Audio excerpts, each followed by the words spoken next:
अस्सलाम वालेकुम नाजरीन, मैं हूं जावेद बागेट और आज मैं आपको वफाकी दारुल-हुकूमत के मुख्तलिफ इदारों का हवाल बताना चाह रहा हूं कि आज मेरा जाना हुआ वफाकी दारुल-हुकूमत के मुख्तलिफ इदारों में, जिनमें लेबर डिपार्टमेंट है, जिनमें इंजीनियरिंग का डिपार्टमेंट है, लोकल गवर्नमेंट का डिपार्टमेंट है, जिनमें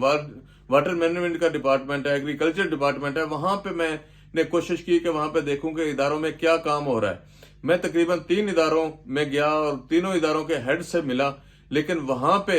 जो मेरी उनसे गुफ्तगू हुई या उनसे जो बातचीत हुई वो इस तरह से हुई कि आप बिल्कुल फारिग बैठे हुए हैं, कोई काम करने को है ही नहीं, तो किस तरह से आप दिन गुजार देते हैं। यहाँ पे तो ये ऐसे इदारे हैं जहाँ पे लोगों का रश होता है, हर वक्त कोई ना कोई महफिल या इस तरह के काम का रश लगा होता है जिसमें लोग आते और जाते रहते हैं। तो आपके इदारों में तो आज सारा दिन हो गया तकरीबन मुझे बैठे हुए। मैंने जिस तरह जिक्र किया, 3 इदारों का जिक्र किया, उन तीनों इदारों के हेड्स जो है बिल्कुल फारिग बैठे होते हैं। उनके पास अगर कोई फाइल आती भी है तो वो फाइल उठाते हैं और रख देते हैं, उससे आगे कोई कार्रवाई नहीं होती है। तो जब मेरी उन अफसरान से बात हुई, मैंने उनसे पूछा कि क्या वजह है, तो उनका कहना यह था कि हर तरफ खामोशी है। जिस तरह से काम होता था या फाइल का एक सिलसिला होता था या लोग पीछे आते थे, अब कोई बंदा किसी भी फाइल के ना पीछे आता है ना उसको काम की जरूरत होती है। हम सुबह आते हैं तो हमारी कोशिश ये होती है कि अगर कोई काम निकलने वाला है या कोई काम करने वाला है तो उसको किया जाए, लेकिन यहाँ पे हालात इस तरह के बने हुए हैं कि मुकम्मल तौर पे खामोशी है, कोई काम करने को है नहीं, ना कोई फाइल निकालने को, ना कोई ऐसी कॉन्फिडेंस है जिस पे अमल करके या जिसको आगे बढ़ा के काम को आगे ले जाया जा सके। तो जिस तरह इलेक्शन की बात चल रही थी तो मैंने जिक्र किया कि इलेक्शन की गहमा गहमी वफाकी दारुल-हुकूमत को खास नजर नहीं आ रही, खास करके दफ्तरों में कोई नजर नहीं आ रही। तो अफसरान का यही कहना था कि अमूमन ये होता था कि पहले अवाम को ये होता था कि जब इलेक्शन आने वाले होते हैं तो उन्होंने अपने जो बच्चे हैं उनको नौकरी के लिए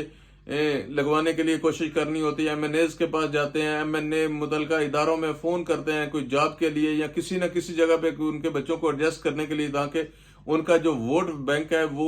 बढ़ सके और ज्यादा से ज्यादा वो वोट हासिल कर सके। ये एक बेहतरीन जरिया था वोट हासिल करने का,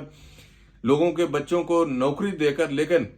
आज हाल ये है कि यहाँ पे नौकरी तो दरकिनार, वैसे भी कोई दफ्तर में आता जाता नहीं है। जो रूटीन के काम है, जो अमूमन रूटीन के रश होते हैं, एप्लीकेशंस होती हैं या उनको निपटाया जाता है, वो भी यहाँ कहीं ऐसे इदारों में नजर नहीं आती। अब लोकल गवर्नमेंट है, लोकल गवर्नमेंट में जो तरक्याती काम है वो मुकम्मल तौर पे बंद है।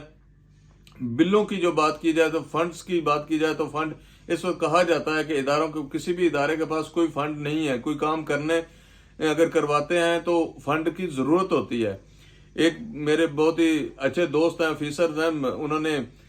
ये बात मुझे नाम ज़ाहिर ना करने पे बताई कि उन्होंने कहा कि मैंने एक फंक्शन करवाया अपने इदारे का और उसका तकरीबन 40 से 45 लाख रुपया बिल है, और ये फाइल मेरे पास कोई इससे पहले कोई 10 मरतबा आ चुकी है और मैं उसको साइन करके भिजवा चुका हूँ, लेकिन घूम घुमा के फिर मेरे पास फाइल आ जाती है कि हमारे पास फंड नहीं है, इस पर बाद में बात की जाएगी। अब देखें, जहां फंड नहीं होंगे, काम नहीं होगा, तो आगे निजाम किस तरह चलेगा। अगर वफाकी दारुल-हुकूमत का ये हाल है तो बाकी पंजाब के दीगर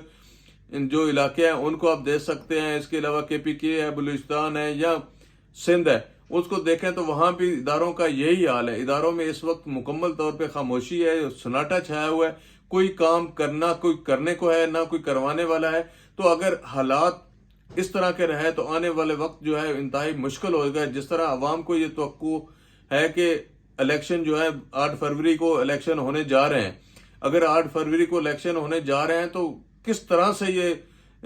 तस्वर किया जा सकता है कि इलेक्शन अगर 8 फरवरी को हो तो आज इस तरह से खामोशी जो है ना वो इलेक्शन ना होने की नवीस सुनाती है और इलेक्शन लेट होने की नवीस सुनाती है। वो कभी इस तरफ उसकी सोच या इस तरफ हमारी सोच बिल्कुल भी डेवलप नहीं हो पा रही कि इन हालात में इलेक्शन किस तरह से मुमकिन है। अगरचे आज कुछ डेवलपमेंट हुई है इलेक्शन कमीशन से, कुछ हमारे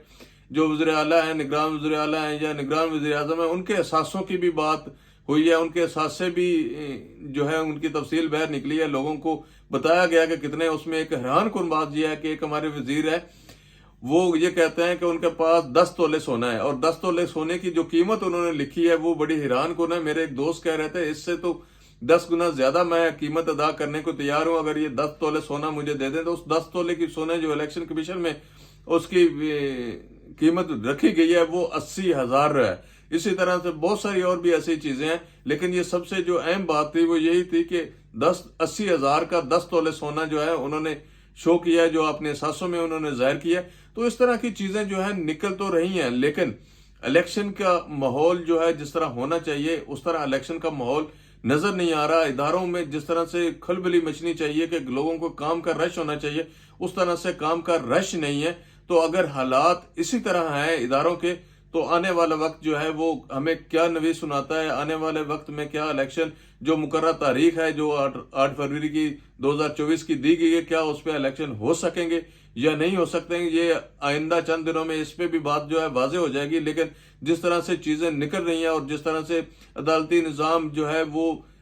کبھی ایک طرف پلٹا کھاتا ہے، کبھی دوسری طرف پلٹا کھاتا ہے، اور ہمارے یہاں سب سے جو بڑا اہم ایشو ہے وہ یہ ہے کہ اگر ہمارے حق میں کوئی فیصلہ آ جاتا ہے تو وہ عدالت بہت اچھی ہوتی ہے، اگر ہمارے خلاف کوئی فیصلہ آ جاتا ہے تو وہ عدالت بالکل بھی اچھی نہیں ہوتی ہے، اور اس کا جج جو ہے اس پہ الزام لگانے شروع کر دیتے ہیں لوگ۔ یہ ایک نہیں ہے، یہ کوئی مسلم لیگ نون کی میں بات نہیں کر رہا یا میں پی ٹی آئی کی بات نہیں کر رہا، دونوں ہی ایک دوسرے پہ اسی طرح الزام لگاتے ہیں۔ اب جس طرح پہلے نواز شریف یہاں پہ عدالتیں جاتے تھے یا عدالتوں کو بھگت رہے تھے تو وہ بھی یہی الزام لگاتے تھے کہ ان کے ساتھ انصاف نہیں کیا جا رہا۔ اسی طرح اب عمران خان جو ہے عدالتوں میں ہے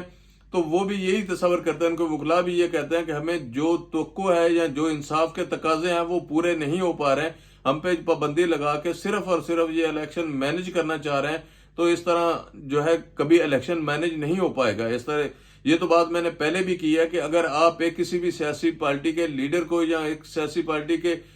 سربراہ کو جیل میں بند کر کے اس کے غیر موجودگی میں الیکشن کروائیں گے تو عوام کس طرح اس الیکشن کو جو ہے تسلیم کرے گی؟ آخر ان کی اپنی ایک ورت اور ان کی اپنی پارٹی کی ایک پوزیشن ہے، اس لیے اگر فیئر الیکشن آپ نے کروانے ہیں تو اس کے لیے ضروری ہے کہ تمام سیاسی جماعتوں کے رہنما جو ہیں، لیڈران جو ہیں، وہ بالکل میدان میں ہوں۔ اگر وہ میدان میں نہیں ہوں گے تو وہ الیکشن فیئر تصور نہیں کیے جائیں گے۔ تو آج جو چیز میں آپ کو خاص کر کے بتانا چاہ رہا تھا وہ یہی تھی کہ ادارے بالکل اس وقت بند پڑے ہیں، اداروں میں کوئی کام نہیں ہے، بالکل سناٹا چھایا ہوا ہے۔ یہ سمجھے کہ اداروں کے کام جس طرح سے ملکی معاملات کے کام رکے ہوئے ہیں، اسی طرح سے اداروں کے کام بھی اس وقت ٹھپ ہو گئے ہیں۔